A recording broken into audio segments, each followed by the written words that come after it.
beta, just step by step. Things go step by step. And I just wish that I should have taken his advice also for this examination, that things just cannot be done in one day. I could not clear my prelims in my second attempt in 2020. And it was largely because I underperformed because of all this pressure. After all, there are 12,000, 15,000 people clearing prelims and going to write mains. There is something that these people must have done different from me. So that is when I started developing growth mindset. That I might not be very good at this thing right now, but if I self-introspect well and if I work really hard with discipline and consistency, one day I'll be able to do it. There was this book by Robin Sharma, The Monk Who Sold His Ferrari. And there's this very beautiful quotation in it that there are no mistakes in life, only lessons. And this particular quotation, it motivated me to keep a diary of lessons learned. So I have this journal wherein I write all the lessons that I had learned.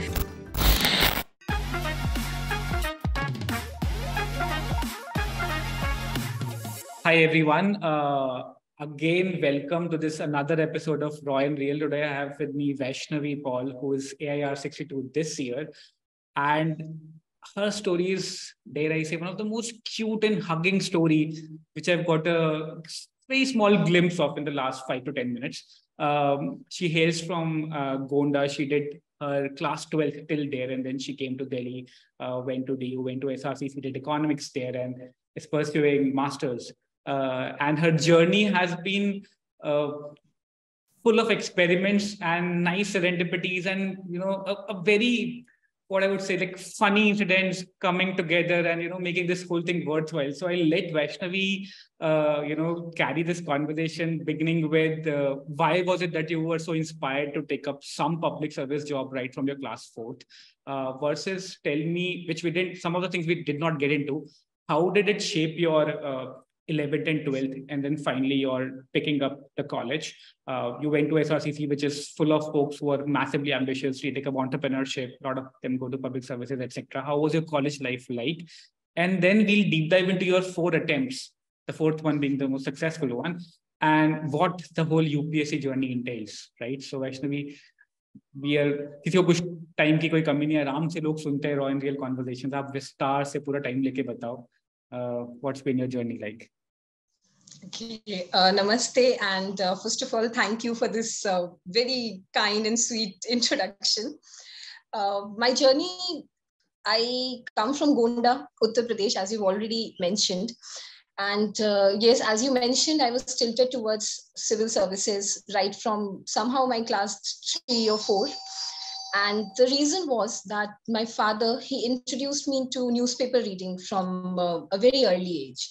And I used to read local newspapers, and wherein these local newspapers largely cover city news that, district magistrate is doing something, SP is doing something.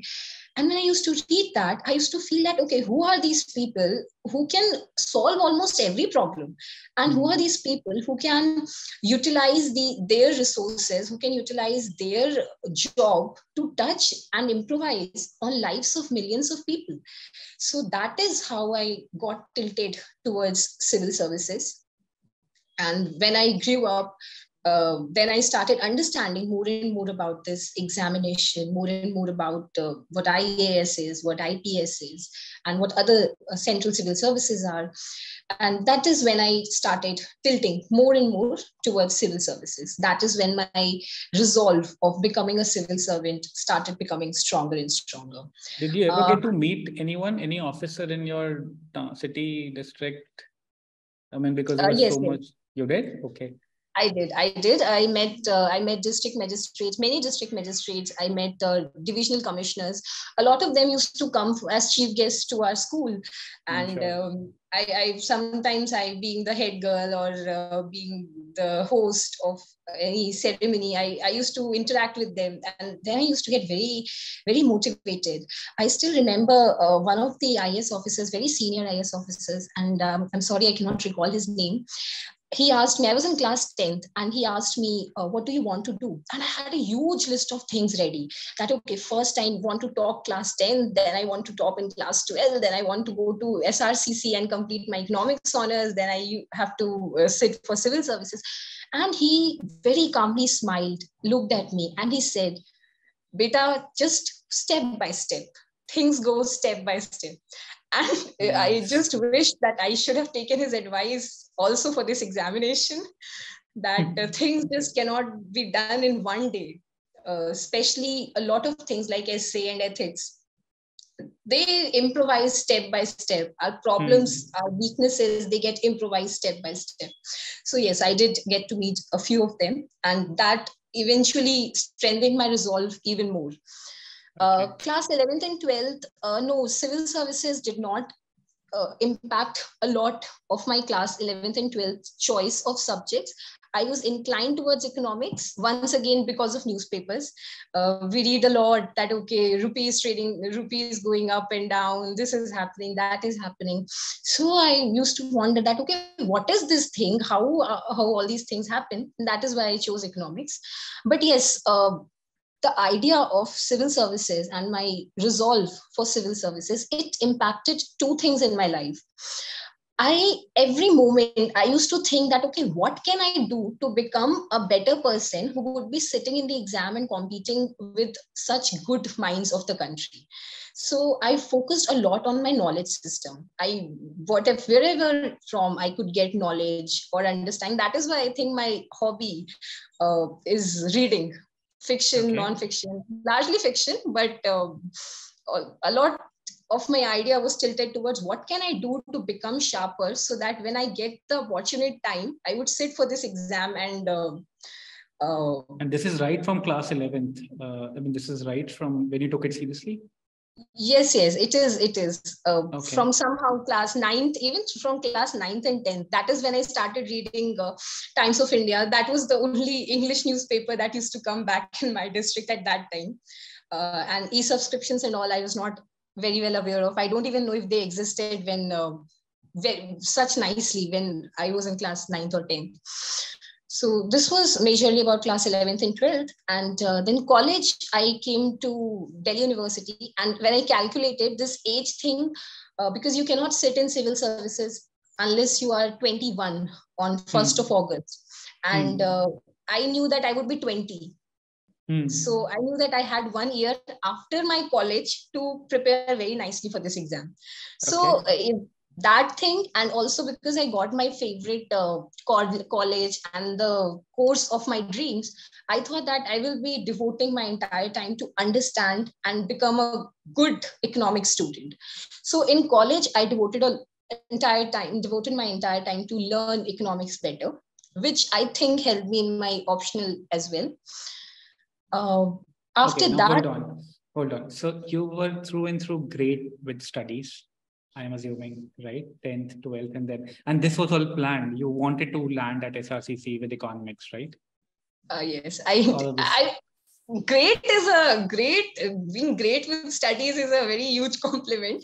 But yes, I worked really hard. I would say I was not someone who was born with great intelligence or great talent, but I worked hard. And I think the credit goes to my parents.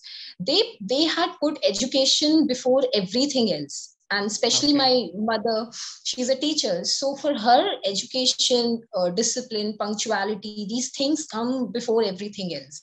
So I think this made me become a better student, a good learner from the very beginning. Okay, so I'll just pause and reflect even for myself. Most of the folks I've been speaking with over the last 1 month, especially girls, they have had a very strict resolve somehow that, IAS karne ka hai, and somehow they've planned their undergrad tak ka padhai.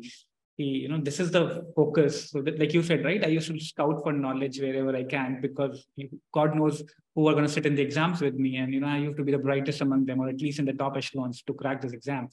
I've had similar chat with Ariba, Preeti.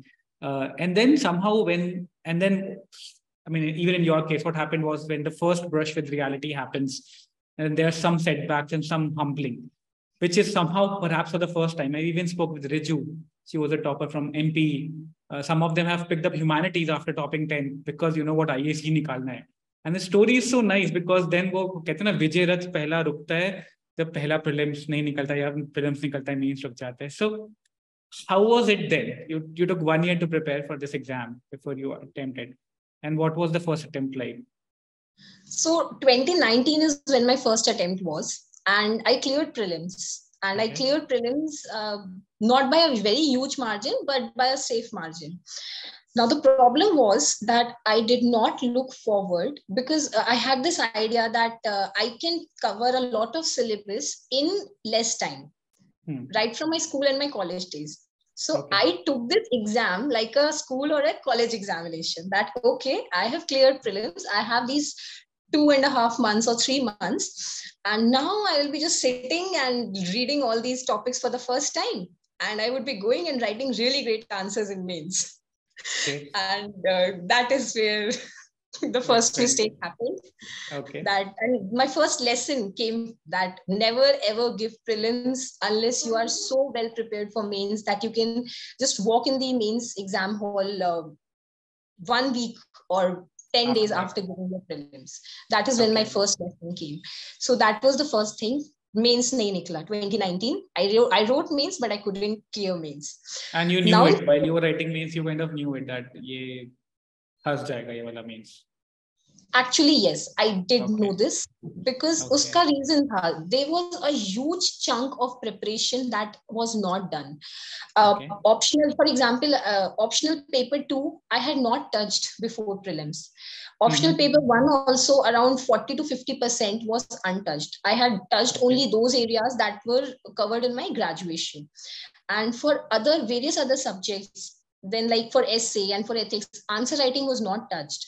So if I'm expecting to write answers, good answers, like toppers write, and do this in like, say, for example, 8 or 10 days, I don't think that is possible. Maybe it would be possible for some very sharp minds, but as I say, I am not an intelligent person. I'm just a hardworking, disciplined person. That's it. Okay. So this was the first mistake, first attempt. And then the second attempt came in 2020. That was first, it was the COVID wave. So I had to go back home. And a lot of things changed. The study pattern changed. First, my mind had to get used to this fact that, okay, good studies can also be done at home. So all this I was struggling with, but largely I was carrying this burden कि अभी 1 साल पढ़ा है पहले, and for another 1 year, what my life would be decided in these 2 hours of prelims. That was the burden I went in with for the prelims paper of 2020. And prelims was gone. Really? I could not clear my prelims in my second attempt in 2020. And it was largely because I underperformed because of all this pressure. Oh, but you had come back to home for about a year before you wrote this prelims. And not for a year, because March is when COVID wave came, March 2020. Got it. And October 2020 is when the preliminary examinations were. First I took all this time to adjust, but largely when I look back, it was this unnecessary, at that time it felt really necessary burden of what will I do for the next 1 year if I don't clear this prelims. And also this burden of itni padhai ki hai abhi 2 saal. What will happen if I don't clear? And I am this bright student coming out of school and college. How can I not clear it? So after that, jab prelims nahi hua. How was that then? That time when second time prelims nahi clear hua? It was very disheartening. It was very disheartening. And here again, my mother and my father, both my parents and my sister, they came to my rescue. My mother said this very beautiful thing. She said that abhi thoda aur nikharna baki hai tumko. And I thought that, right, instead of sitting and saying ki paper bahut difficult aaya, or there was this external factor, COVID wave happened, this and that happened, I should sit and introspect ki what did I do wrong? After all, there are 12,000, 15,000 people clearing prelims and going to write mains. There is something that these people must have done different from me. So that is when I started developing growth mindset. That, okay. I might not be very good at this thing right now, But if I self-introspect well, and if I work really hard with discipline and consistency, one day I'll be able to do it really well. And I think that consistent, that year that I got full prelims nahi nikla, and then I got this entire year to prepare. Then in my third attempt, I cleared prelims very smoothly. And in my fourth attempt, I cleared prelims super smoothly without even any preparation for prelims, because after my third attempt, results were out. I had no time to study. Prelims were after 4 days. And I scored a very, very decent 118 marks in my fourth attempt, which was last year. Very comfortable. Yes, very comfortable. So when I look back, I think that I'm the same person who could not clear prelims in my second attempt. But that thought process that, okay, if I'm not good at something today, I can work really, really hard on it, understand myself, understand that thing, break it into smaller pieces, and then win over it. Okay, so, talk a little bit about this growth mindset, which you very briefly touched, right? How does it really pan out? Like, what goes behind actually making sure that, you put in the rigor again, having had a setback, and you kind of keep up with it? It's easy when it sounds now in the hindsight, but what does it really take to get back on track? Especially when you said you're a bright student, there are people who expect you to perform well, and they're all nice and supporting. It kind of gets even more harder then, since you are now, you just have to prove to yourself and no one else. So how did you get into this growth mindset? What does it really look like? So first of all, more than people expecting anything from us, we expect a lot from ourselves. That, okay, this is the age, or this is the time when I should do this, or this is the attempt or the number of attempts which I should take to clear this examination. And this is the idea behind a fixed mindset, that we are born with certain capabilities, and we will die with those capabilities. If a person is born intelligent, this person is intelligent, this person will do a lot of good intelligence stuff. If a person is born without an aptitude for something, this person would never be able to do this thing properly. This is the fixed mindset thing. This is what I had in my first 2 attempts. Okay. I had this idea that I have been told since my childhood that I'm an intelligent person and I should clear all the examinations that I sit for in my first attempt, come out with glory and full pomp and glory, and should clear everything. But after that, after my second attempt, that is when I started realizing that things do not work like this. We are not born with all the talents pre-installed in our system. We develop these talents, we develop these capabilities. So we need to sit and think what we need to do. And then we need to set our mindset and our efforts day by day to develop ourselves and grow ourselves to achieve that thing. And that is the idea behind growth mindset. We are not born with fixed aptitudes. They can change, it can improvise. And what goes into building growth mindset, I think 2 very fundamental things. One is that accepting, shedding our ego, that I am the best, I can do everything. No, we are not. We need to improvise. Even if I have to sit and make a list of 20 things that went wrong in this attempt, I think I can make a list of 50 things. Okay. And the second thing that goes in accepting this growth mindset is to accept that unpredictability will stay, not just in exams like this, but in life as well. So whenever we face an unpredictability, we have to grow ourselves to overpower that unpredictability. And that comes with growth mindset. And once we start treading on this path, a lot of our anxiety gets subdued. We start believing that, okay, it's okay, I've not done good in this mock today. I will understand what went wrong. I will improvise it tomorrow. So when I sleep at night, I'm not anxious that, oh my God, this did not go well today.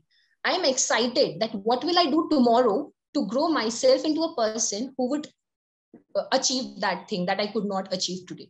So this was the idea. Who coined this term growth mindset? I'm forgetting the name of the I'm sorry, even I'm forgetting. There's this book, right? The Growth Mindset. Yeah. I don't know if it was Simon Sinek, because he talks a lot about similar things, and he's a consultant to companies. Sure. But it's beautifully put. But it's also very difficult to kind of keep yourself on this path? So did you have mentors beyond your parents or friends or a peer group which were kind of aligned with something similar? या ये खुद की ही self journey थी, खुद की ही self introspection था? एक्चुअली खुद का ही था, बहुत ज्यादा सेल्फ इंट्रोस्पेक्शन था. And as I told you कि ये सेकेंड अटेम्प्ट के बाद it started growing that okay something need to be done. And the trigger point was that sentence by my mother that तुमको अभी और निखरना है. And other thing was that in my first 2 attempts I had neglected my physical health and my mental health like anything. Okay. I was eating junk food. I had gained so much weight and all these things, and I was keeping unwell for a lot of time period. And that is when I realized that things will not function like this. So I started reading more on how to balance our mental and physical health when we are on such tedious journeys. I started watching a lot of K-dramas on Netflix. What's with this K-dramas? And all the rankers I've spoken to, like Porush I spoke with, and he said I used to watch it to the hilt that I would then feel guilty of spending so much time and then get back to studies. Aditya Pandey, who's rank 48 and he's a super mentor this year, he's like, I have watched K-dramas to the hilt that, I've the 3 layers deep into what's the whole universe about. And I'm not even a single one. Okay, but let's even Pawan that I was speaking with yesterday, same K-drama thing. But take me slightly more in depth about what were the books or good videos or good quotes which you came around, which kind of held you in the right state. Like there was some guy who was telling me he watched on the Apple TV, forgetting the name of another series, which was about a football team, a very derelicted football team, and then that coach kind of, turned the fortunes. So what were some of these good books or good series which you watched for the motivation/inspiration thing? So there's this one K-drama, Hospital Playlist. It motivated me a lot. The idea is that these doctors, they face problems every day, life and death situations, and how they come out of it patiently. That is also what gave me this idea of growth mindset, that why am I so anxious about an exam? Why am I thinking that I cannot develop myself to reach to that level? Just look at these people. They are dealing with life and death every day. They are growing themselves to become better people every day so that they can help a lot of people. So Hospital Playlist was one of the K-dramas. There was this book by Robin Sharma, The Monk Who Sold His Ferrari. And there's this very beautiful quotation in it that there are no mistakes in life, only lessons. And this particular quotation, it motivated me to keep a diary of lessons learned. So I have this journal wherein I write all the lessons that I had learned. That is where I started introspecting even more on my journey, that what all problems that I had, what are the mistakes that I'm making. And it is not only the mistakes that we make for preparation purpose. It is also the everyday life mistakes that we make. For example, ignoring our health. For example, ignoring the people who can become our support system, like our family, like our friends, and all these things. So this diary of lessons learned, which was inspired by The Monk Who Sold His Ferrari. I think this is one of his first books, or probably his first book, Monk Who Sold His Ferrari. This came way back when I think I was in my class 10th. Way long back. But I read it really late. Yeah, I mean, there's so many good books now. There was this guy called Anthony Robbins who writes Awaken the Giants Within and some big tomes like that. In fact, but okay, tell me, all these realization and all this, hardcore self-introspection stuff came only in and through the UPSC journey, especially post the second attempt, right? Yes, a lot of self-introspection. Yes, I agree. This UPSC journey unique to this UPSC journey in a way. It is. Even though I totally understand that if we do not get the tangible results in terms of a rank or the post of our choice, we are largely disheartened that what happened. We invested so much of our time and energy. But really, when I look back to myself 5 years ago, when I started this journey, when I was a college student, there is a tremendous jump in my knowledge system and in my value system. And I think that if I wouldn't have taken upon this journey, this particular change would have taken for about 30 or 40 years. That's actually what people say. That's actually what, and surprisingly and delightfully so, this year, so many IPS rankers I've spoken to, they all are so, grateful that, most of them have cleared in their 2+ attempts, right? So kind of life gave them that jolt to come face to face with the reality, in a way, inevitably take this journey. And they're so grateful that they came out of it with so much more depth and maturity that it's a treat to talk to people. At the same time, if I were to ask you that, you don't really get the crux of this whole mature discovery right at the start, right? In the start, we're youthful and, we have our own aggression and ambition, which guides our days. And now we're more mellowed down. But if there could be few things which you could tell the people, kids who are just starting out right now, probably in last year of their college, things that they should be looking out for, things that are okay or which are most common pitfalls, what would those be, so that it can either prevent those pitfalls, or even if they do fall for them, it's okay. I mean, they can crawl back in, and that's easy. What would some of those things would be? So these are a few of the lessons from my entire journey, and it has been a really long journey. 5 years, 4 attempts, 3 mains, 2 interviews, finally a rank. So the first lesson, and I think I've already mentioned this before in this interaction, that never go for prelims unless you are very well prepared for mains. The idea is that you will be competing with people who are writing, say, for example, their 3rd or 4th mains, who are so well versed with topics that you tell them a topic, they will tell you at least 2 reports, 5 data points, 2 diagrams on any topic. And imagine you're walking in the examination hall without any of these. How are you going to fight? So this is the idea. First, that prelims ke pehle mains should be prepared very well. Second is that do not ignore PYQs, particularly for prelims and for mains. Interview is very, very subjective to what your DAF is. So it's okay. Sometimes transcripts help, but mainly for prelims and mains, because it's very simple that there's no point in walking in the war zone unless you understand your adversary. So PYQs is a very good way of understanding that what this exam actually wants from us. So please do not ignore that. Third is, please understand that this exam is not just a game of knowledge, or say, for example, plain hard work. This is a game of a full value system. It is a game of discipline. It is a game of perseverance. It is a game of consistency, along with very smart self-introspection. And it is a game of self-confidence. And lastly, it is a game of a lot of patience. A lot of patience with our own mistakes, a lot of patience wherein we are ready to forgive ourselves and patiently work on ourselves to improvise, and a game of patiently waiting to finally see your name in the list. So this is a lot of self-love, a lot of self-love with a lot of consideration. True, because we are the first ones to be very angry with ourselves, and no journey in life can be won when we are fighting with ourselves inside us. Makes sense. And another thing which is very important is that please do not ignore 2 very important things. One is your health, your physical and mental health.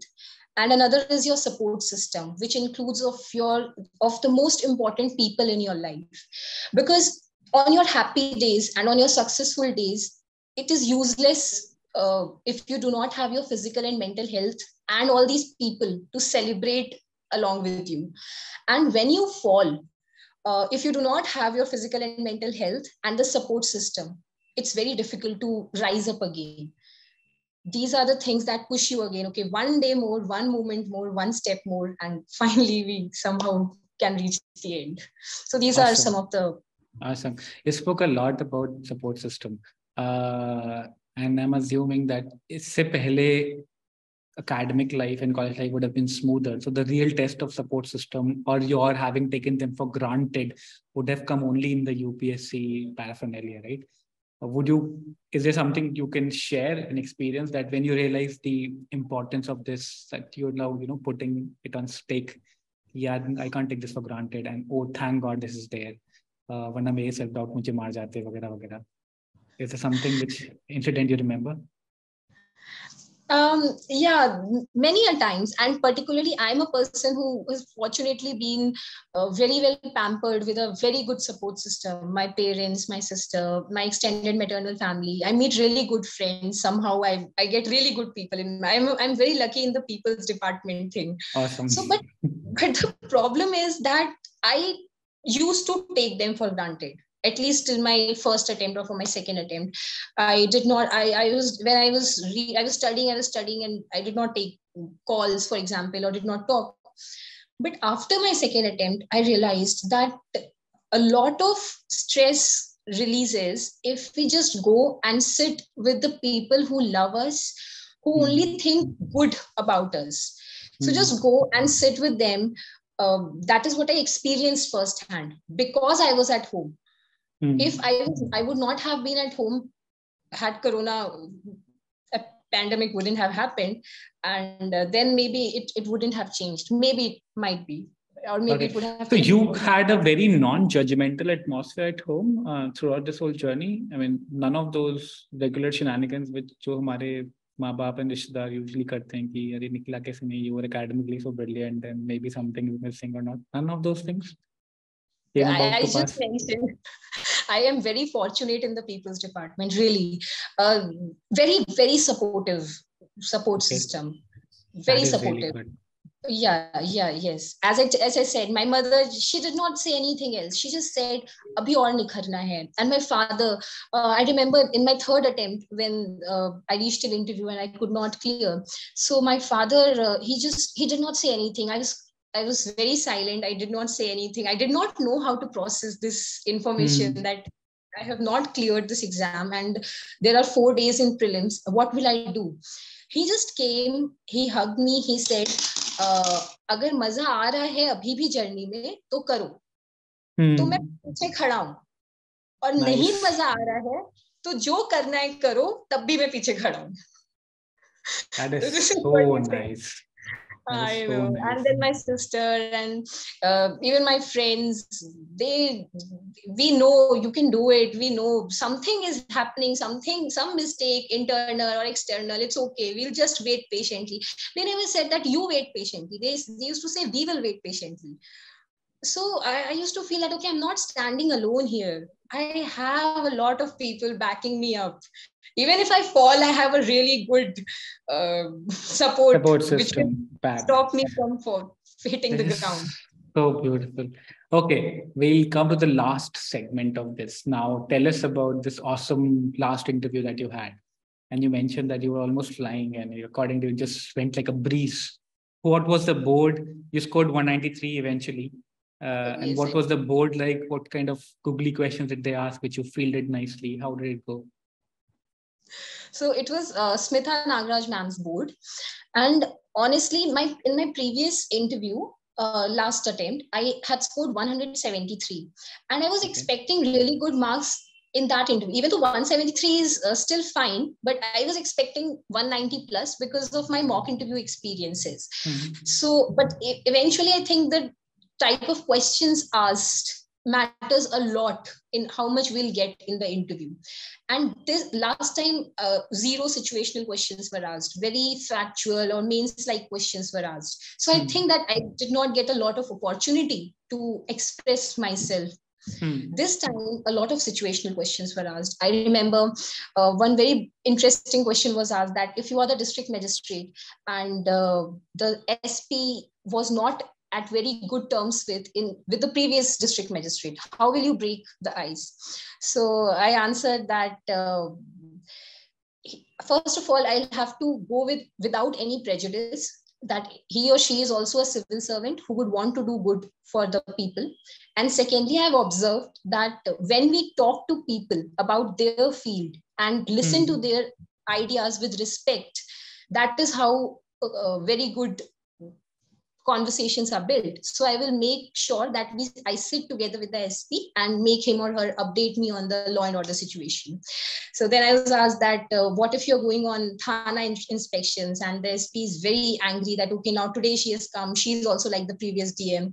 So I said that I'll take the SP along with me. So two public servants working together for good law and order. And apart from that, many other situational questions were also asked. And I think that somehow I handled them fair enough, which, so I was getting a lot of good feedback. Okay. I was getting good vibes also. And I was also getting very good feedbacks from the members there itself. They were like, very good, very nicely handled. So I was almost flying. Yes. I was getting. In fact, one of the members in one of the situational questions, he started with a bit of grilling. So the chairperson ma'am intervened. She will be taught all this in the training. No. So it was a very breezy. So nice. It was. This, I think, rarely happens that, everyone is just, I think they're supposed to shield their feedbacks and so effusively. They're not supposed to give it so effusively, I think. And this is what actually confused me, because as you mentioned, I came out flying. I was very happy. My mother was waiting outside. I came out and said, Mama, it was very good. I'm sure I'll be getting really 190 plus is sure. And she has seen me throughout this journey, how unpredictable all the stages can be. And I told her that they were all praising me. And she said, calm down, come on ground. It can go either ways. They might be just praising you and they'll not give you marks. Maybe this can also happen. Just keep your mind ready. So I think I was hoping that it went really well, but I was also ready. Maybe it would go well. And I'm sure when the results came out and you got the marks, you would have said, "I told you so." Of course I did. I was right. I said, Mama, I was right. I scored 190 plus. Okay, awesome, Vaishnavi. It's been a great chat here. Like I said, these Royal Years are more about how things went about. If there's a lot of user love and people really would want to know, hey, what books you studied, what are some of the good materials which you made, they'll comment it out and we'll reach out to you and then give the links. But what are you reading these days? Kya padh rahe ho aajkal aap? You said reading is a good hobby for you, so batao. Yeah, presently I'm reading The 7 Moons of Mali Almeida by Shaheen Karunatilak. It is a Booker Prize winner from previous year.